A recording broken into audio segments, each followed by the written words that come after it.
Assalamualaikum warahmatullahi wabarakatuh. Perkenalkan, nama saya Jessica Kurnia Kartika Panus. Di sini saya akan menjelaskan tentang pengertian profesi guru, hak dan kewajiban guru, dan kompetensi guru beserta langkah-langkah dan tahap-tahap pengajuan jenjang kepangkatan guru. Yang pertama, pengertian profesi guru. Guru adalah seorang yang memiliki latar belakang kependidikan yang memadai, keahlian guru dalam melaksanakan tugas-tugas kependidikan yang diperoleh setelah menempuh pendidikan keguruan tertentu. Mengatakan profesi guru yaitu kemampuan yang tidak dimiliki oleh warga masyarakat pada umumnya yang tidak pernah mengikuti pendidikan keguruan.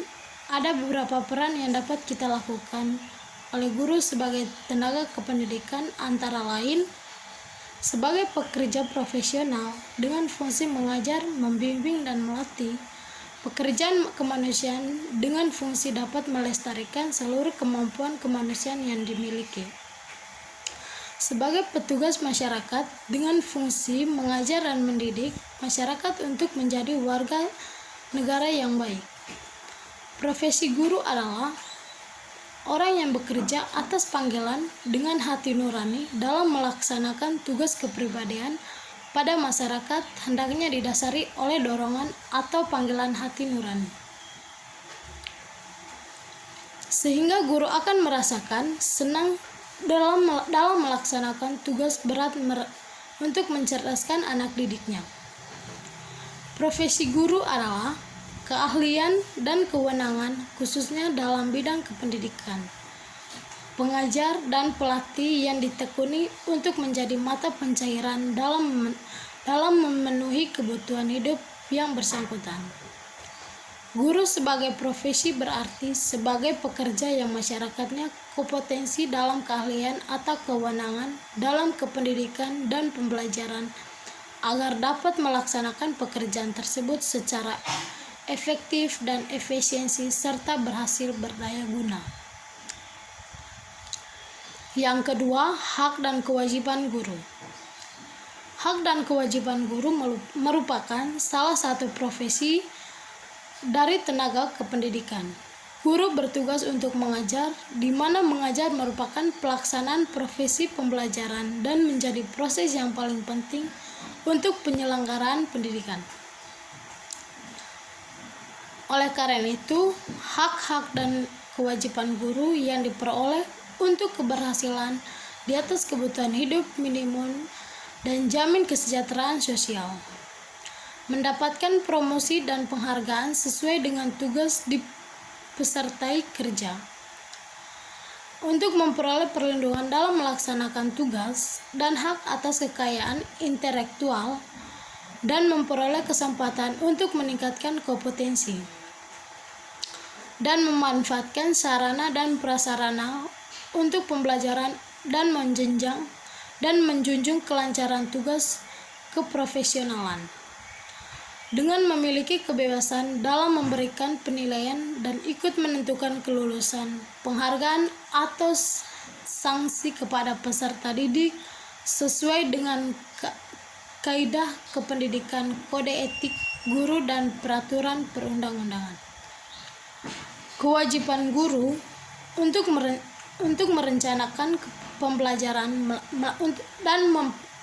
dan melaksanakan proses pembelajaran yang bermutu serta menilai dan mengevaluasi hasil pembelajaran. Meningkat dan mengembangkan kualifikasi akademik dan kompetensi secara berkelanjutan sejalan dengan perkembangan ilmu pengetahuan maupun teknologi dan seni. Bertindak objek dan tidak diskriminatif atas dasar pertimbangan jenis kelamin, agama, suku, ras, dan kondisi fisik tertentu maupun latar belakang keluarga dan situasi dan status sosial, ekonomi peserta didik dalam pembelajaran. Menjunjung tinggi peraturan perundang-undangan, hukum dan kode etik guru serta nilai-nilai agama, etika dan memelihara menumpuk dan persatuan dan kesatuan bangsa. Yang ketiga, kompetensi guru.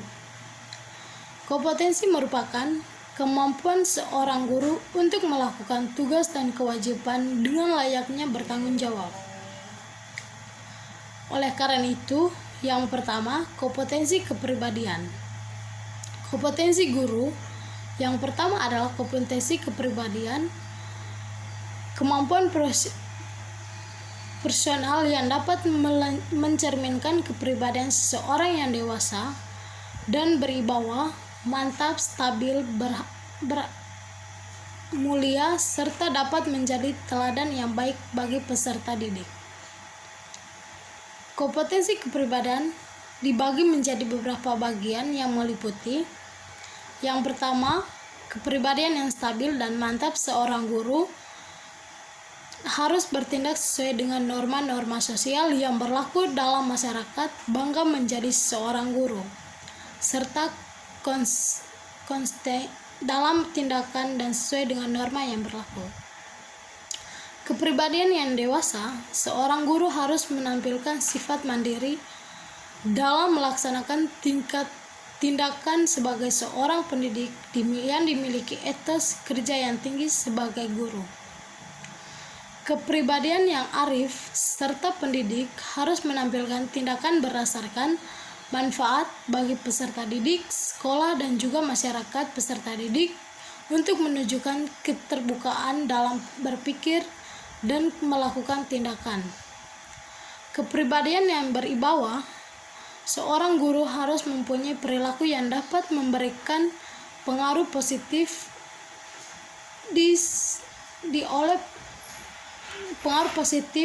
oleh peserta didik. Memiliki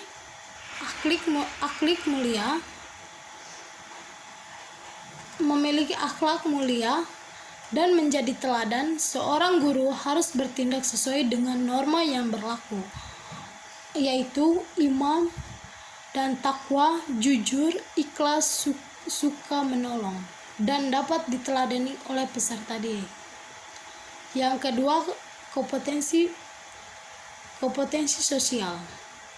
Kompetensi sosial selanjutnya akan kompetensi sosial, yaitu kemampuan yang dimiliki oleh seorang guru untuk berkomunikasi dan bergaul dengan tenaga pendidikan, peserta didik, orang tua peserta didik, dan masyarakat di sekitar sekolah. Ada beberapa kompetensi yang meliputi: memiliki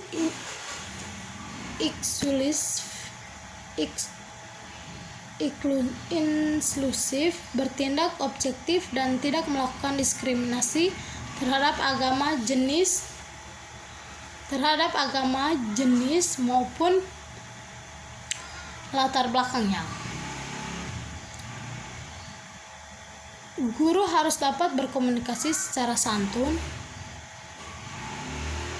empatik, dan efektif terhadap sesama guru. Guru juga dapat melakukan adaptasi di tempat bertugasnya dan berbagai wilayah Indonesia, beragama dan kebudayaan. Dan guru juga mampu melakukan komunikasi secara lisan dan tertulis. Yang ketiga, kompetensi profesional. Kompetensi profesional adalah penguasaan terhadap materi pembelajaran yang lebih luas dan mendalam, mencakup penguasaan terhadap materi kurikulum dan mata pelajaran maupun substansi ilmu yang menanggumi materi pembelajaran dan menguasai struktur serta metodologi keilmuan. Ada beberapa kompetensi profesional yang meliputi: yang pertama, penguasaan terhadap materi, konsep, struktur, dan pola pikir keilmuan yang dapat mendukung pembelajaran yang disukai. Yang kedua, penguasaan terhadap standar kompetensi guru.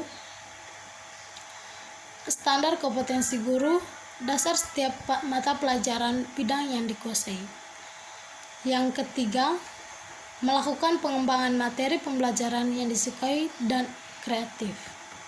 Yang keempat, melakukan pengembangan profesional secara kelanjutan dengan melakukan tindakan yang relatif. Yang keenam, menggunakan teknologi dalam berkomunikasi dan melakukan pengembangan diri. Yang keempat, cara meningkatkan langkah-langkah meningkatkan dalam menjenjang ketinggian guru, yaitu menjadi guru PNS adalah idaman bagi banyak guru dengan menyatakan status PNS guru kesejahteraan dan jaminan hari tua. Tidak perlu lagi dikhawatir, namun jabatan guru PNS saja tidak cukup. Karena adanya jenjang pangkat dan golongan, maka setiap guru yang sudah PNS pasti juga ingin kenaikan pangkat dan juga golongan kenaikan pangkat dan golongan guru PNS. Merupakan salah satu upaya meningkatkan prestasi sekaligus kesejahteraan guru dengan alasan banyaknya yang menginginkan kenaikan pangkat guru adalah karena gaji dan tunjang yang diterima oleh guru berstatus PNS didasarkan dan pangkat jabatan semakin tinggi, golongan guru PNS semakin besar pula gaji pokoknya dan tunjangan yang diperolehnya.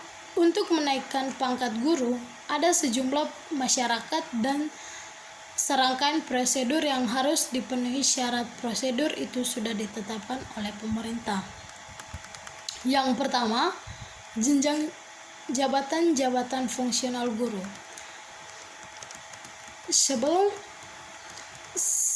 mengetahui syarat dan prosedur kenaikan pangkat golongan PNS guru, yaitu guru pintar juga harus mengetahui jenjang jabatan fungsional yang diperuntukkan untuk guru yang sudah berstatus sebagai PNS atau pegawai negeri sipil. Hal ini telah diatur oleh Peraturan Menteri Penyalahgunaan Aparatur Negara dan Reformasi Birokrasi maupun dengan jabatan-jabatan fungsional lainnya. Yang pertama, jenjang fungsi guru dari yang terendah sampai dengan yang tertinggi.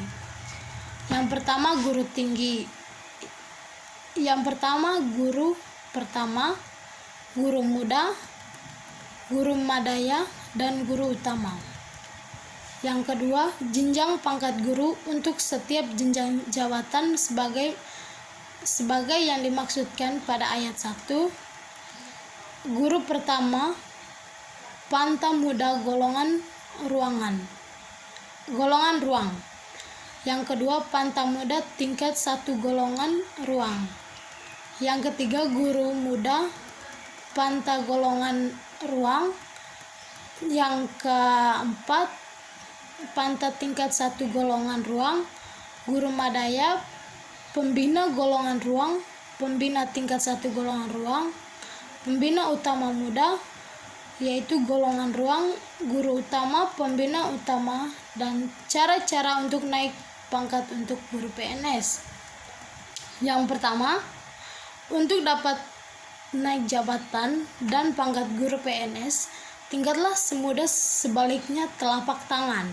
Tidaklah semudah membalik telapak tangan, karena ada persyaratan-persyaratan yang kita harus penuhi. Yang pertama, guru PNS telah menemui angka kredit minimal angka kredit yang ditetapkan oleh pejabat PAK. Yang kedua, guru PNS sudah menduduki jabatan terakhir sekurang-kurangnya selama 1 tahun. Yang ketiga, mendapat nilai minimal